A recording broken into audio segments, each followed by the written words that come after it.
Welcome to Hero Villains. Thank you for always watching and supporting the channel. Who do you think would win in a battle between Oblivion or Perpetua?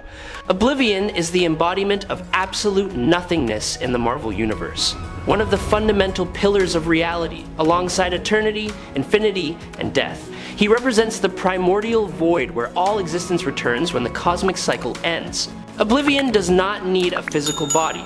His nature is conceptual, beyond any measurable form. His power ranges from manipulating the universe and erasing reality, to creating destructive beings such as the Obliterators. To him, existence is only a fleeting ripple in the endless ocean of nothingness. Perpetua from DC belongs to the level of reality creation.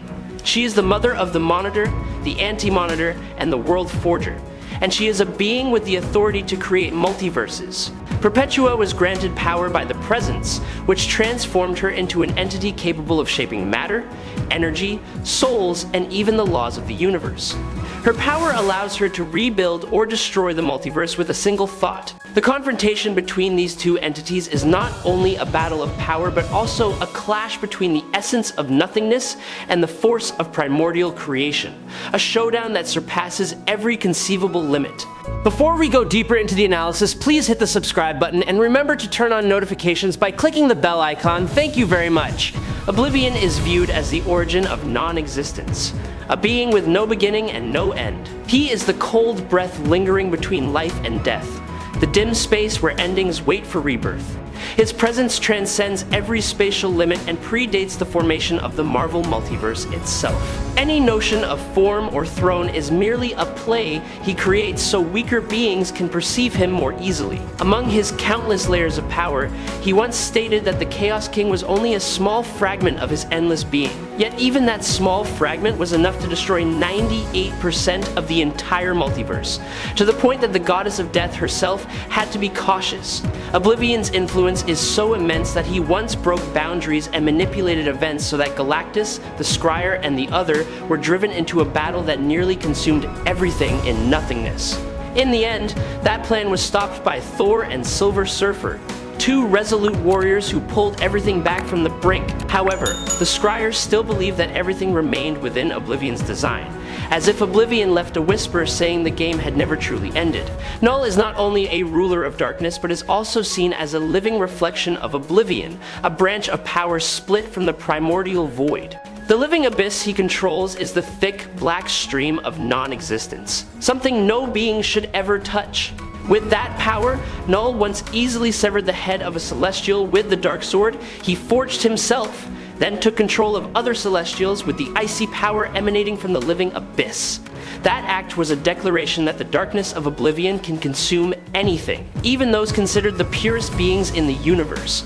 The conflict between Infinity and Oblivion takes place on the material plane, and their collision can hurl galaxies into one another like small stones. However, their true battle happens in the highest tier of all reality, where concepts outweigh actions and each fluctuation can rewrite the fate of the entire universe. Later, both were revealed to be embodies, manifestations of the mechanisms that govern the everlasting multiverse. In that vast structure, Oblivion serves as the invisible pause between birth and destruction, the fragile crack where endings open a path to new beginnings. His greatest distinction from ordered entities such as the Living Tribunal is his absolute independence. Oblivion is not bound by any mechanism of the everlasting multiverse, and even existed before the framework of reality that everything else depends on. That is why his presence always brings a sense of both mystery and unease, like the quiet echo of nothingness trying to swallow everything that has been created. His power far surpasses the understanding of most cosmic beings, to the point that the Chaos King is only a small fragment of the infinity that Oblivion represents. That small fragment once destroyed nearly the entire multiverse, an almost absolute number that made even the ancient gods tremble in fear. When concepts of infinity collide with Oblivion, it is not a confrontation between two ordinary entities, but two aspects of the same essence clashing with each other. And in those encounters, Oblivion has never been defeated, even when storms of energy seemed capable of crushing the light of a quasar. Scryer once demonstrated the ability to shift fallen stars, using power great enough to merge both Man-Thing and the Nexus. Even when those entities combined with K, Admon, they still could not repair the Creator's staff, something Oblivion could do with ease. The level of power he possesses exists beyond every familiar structure of reality. He surpasses Thanos in the form where Thanos controls the entire unified realm of souls, and he stands above even the multiversal avatars of the Creator. The 8th iteration of the everlasting multiverse, despite being considered one of the most complex structural layers, becomes insignificant when placed beside the infinite nature of Oblivion, whether he is restrained or in a state of absolute omnipotence. Even the living tribunal of the 8th universe cannot compare, because the essence of Oblivion exceeds every definition of order or balance. Once that presence touches reality, everything seems to become only a faint echo within the heart of eternal nothingness. I truly hope you will subscribe to the channel, as it helps us tremendously, and you are the best. Thank you very much. Perpetua was born with the mission of reshaping the emptiness of the void with countless new multiverses, carrying out the will of the Source. She is the one who created the multiverse of light and held it in her hand as a flawless creation that only she could control. Among the siblings within the organization known as the Hands, none inspired fear across all of reality the way Perpetua did. She stood tall among countless cosmic layers, venerated as an ultimate power capable of deciding the birth or collapse of every reality. The Hands of the Source already possess the ability to create or erase entire multiverses with a single thought. But when Perpetua rebelled, the threat she posed far exceeded anything they had ever prepared for. Even the 3 supreme entities, the Over-Monitor, the Anti-Monitor, and the World Forger, were forced to merge into the Ultra-Monitor to face her, and that was during a time when Perpetua was deeply weakened. Even so, when her strength began to recover, Perpetua quickly crushed the Ultra-Monitor and drove that fusion into humiliating defeat. The burst of energy created when the Ultra-Monitor was undone sent a shockwave comparable to the moment of the Big Bang. That wave spread like the roar of a newborn universe, shaking every layer of existence and even causing heaven itself to tremble. After that storm of fury, Perpetua wiped out most of the new gods from reality, as if brushing away specks of dust unworthy of existing in the world she was rebuilding. From that moment on, the name Perpetua became a symbol of ultimate terror, a storm of power that could turn all life to ash with a single glance. Her power reached a level where she could erase a universe in an instant, an act so swift that even ancient entities were stunned. However, such an act placed direct pressure on her core energy, the force known as crisis energy. Even though she was limited by the nature of her own power, that capability still far surpassed the Anti-Monitor, who could only destroy universes at a much slower rate. Every disturbance she caused was like a thunderclap running along the stream of time, violently shaking the realm of hypertime. This is the spatial domain that encompasses countless parallel universes and complex branches of time. Even the Bleed, a 5-dimensional space that lies between universes, was stretched and torn apart by the overwhelming force she released. She did not merely possess the totality, she was the physical form of the totality, the combined source of power that governs the entire material multiverse. This made her one of the most powerful entities in existence. Her strength was great enough to exceed any form of Barbatos by hundreds of times, even though Barbatos already had the ability to consume universes like a light meal. His actions once threatened to burn the entire Dreaming, where Dream of the Endless, Daniel Hall, holds supreme authority, yet still could not stop it. Perpetua is one of the greatest beings ever known. Although her power could not overcome the Source Wall, the abilities she possessed were still enough to make countless realities tremble.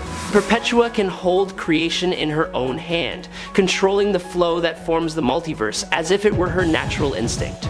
She is also the mother of 3 powerful entities: Alpheus, the World Forger, Mobius, the Anti-Monitor, and Mar-Navu, the Monitor. Their existence is proof of Perpetua's extraordinary scale. Alpheus once declared that he had created an entirely new multiverse and planned to replace the current one with it, but that intention was stopped by Superman. Alpheus was also the one who created Hypertime, a space that exists outside all multiverses, containing infinite branching timelines like rivers meeting the vast ocean. Even though Superman once held an object weighing as much as Earth for 5 days and shed only 1 drop of sweat, that strength is nothing compared to Alpheus, who could block Kal's punch with a single finger. This demonstrates that Perpetua's lineage possesses powers that even the greatest symbols of strength can barely reach.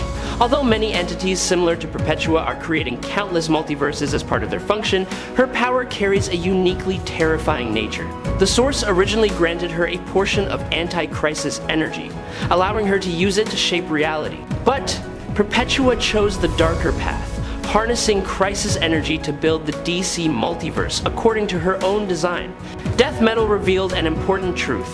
Both crisis energy and its opposing energy can be depleted and are not infinite as legends once described. This makes Perpetua's ambition both grand and fragile, like a blazing fire that can burn out at any moment if pushed to its limits. In a battle between two entities of absolute cosmic scale, the outcome appears to lean toward Oblivion when he manifests in his true form. Perpetua is a notorious goddess of creation within the multiverse, carrying the power to ignite new realities.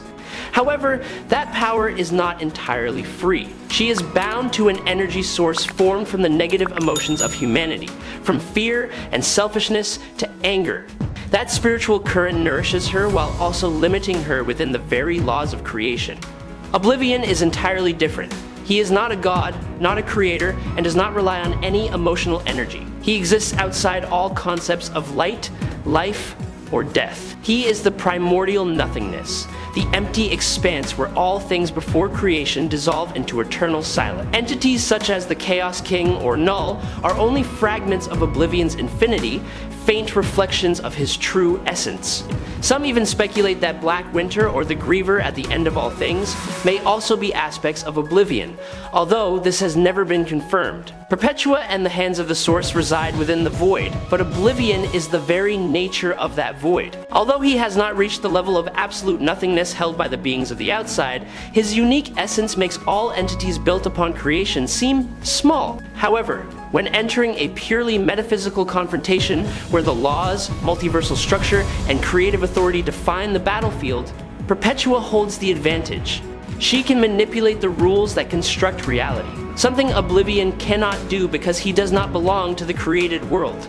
In terms of ranking within the power hierarchy of creative universes, Perpetua stands on a higher tier than Oblivion. But if both return to their foundational essence, where creation faces nothingness, Oblivion can achieve limited and temporary victories, erasing manifestations of Perpetua, disrupting her influence, or collapsing specific universes without permanently removing a multiverse architect. And the winner is Oblivion. I hope you enjoyed this battle, and if you have any questions, please leave them in the comments. Follow me if you like. That is the video for today. Thank you very much.